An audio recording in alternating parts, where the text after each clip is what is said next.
اعوذ باللہ من الشیطان الرجیم بسم اللہ الرحمن الرحیم الحمد للہ والصلاة والسلام علی اہلہا ولعنت اللہ علی اہلہا اما بعد۔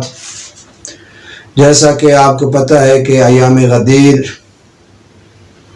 یعنی 18 ذی الحج کا دن جو آنے والا ہے، اسی ضمن میں ہماری گفتگو ہو رہی ہے کہ عید یوم غدیر کو عید اللہ الاکبر کیوں کہتے ہیں یا عید محمد و آل محمد کیوں کہتے ہیں۔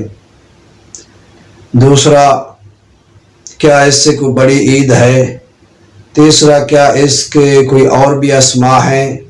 زمین میں کون سے اسماء ہیں اور آسمانوں پہ اس کے کیا اسم ہیں؟ تو میں اسی ضمن میں گفتگو کرنا چاہتا ہوں کہ عید یوم غدیر وہ عید ہے جسے عید اللہ الاکبر کہتے ہیں اور عید محمد و آل محمد کہتے ہیں۔ اللہ نے کسی نبی کو دنیا میں نہیں بھیجا اس کے منصب کے ساتھ، مگر اس نے اس عید کو منایا ہے، خوشی کی ہے۔ بعض لوگ کہتے ہیں کہ نہیں، فلاں آدمی نے اتنی مدت کے بعد، لیکن جو روایت ہے اس میں ذکر کیا گیا اگر آدم کو بھیجا ہے، نوح کو بھیجا، ابراہیم کو، ہر نبی کو، جس نبی کو دنیا میں اللہ نے مبعوث کیا ہے اس نے اس دن کو کی خوشی کو منایا ہے، مسرت اور عید منایا ہے اور اس کی حرمت کی حفاظت کی ہے۔ کیونکہ مختصر کرنے کے ساتھ ساتھ یہ بھی ہے کہ راوی نے سوال کیا، مولا یہ بیان فرمائیں کیا جمعہ کے علاوہ بھی کوئی عید ہے؟ عید الفطر اور ضحیٰ کے علاوہ بھی کوئی عید ہے؟ مولا نے فرمایا ہاں، جو مسلمانوں کے لیے یہ 3 عیدیں جو ہیں وہ مشہور ہیں، اس کے علاوہ ایک اور عید ہے جو ان سے صاحب عزت ہے، صاحب شرف ہے، صاحب حرمت ہے، صاحب مقام ہے۔ مولانا رسول سائل نے سوال کیا، مولا وہ کون سی عید ہے؟ تو مولانا نے فرمایا وہ عید ہے جس دن نبی نے علی بن ابی طالب کو غدیر کے مقام پر اپنے جانشین کے طور پر فرمایا، من کنت مولاہ فہذا علی مولا۔ وہ ذی الحج کی 18 تاریخ تھی، اس دن اللہ کے نبی نے اعلان فرمایا کہ جس کا میں مولا ہوں اس کا علی مولا ہے۔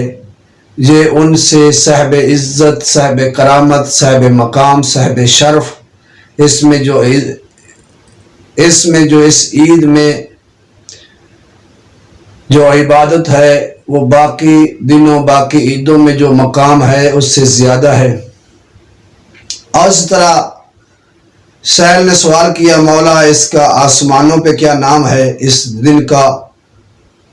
تو معصوم نے فرمایا اس کو آسمان پر عہد الموعود کہتے ہیں، یعنی عہد لینا، اور پھر موعود یعنی اس کی پاسداری کروانا۔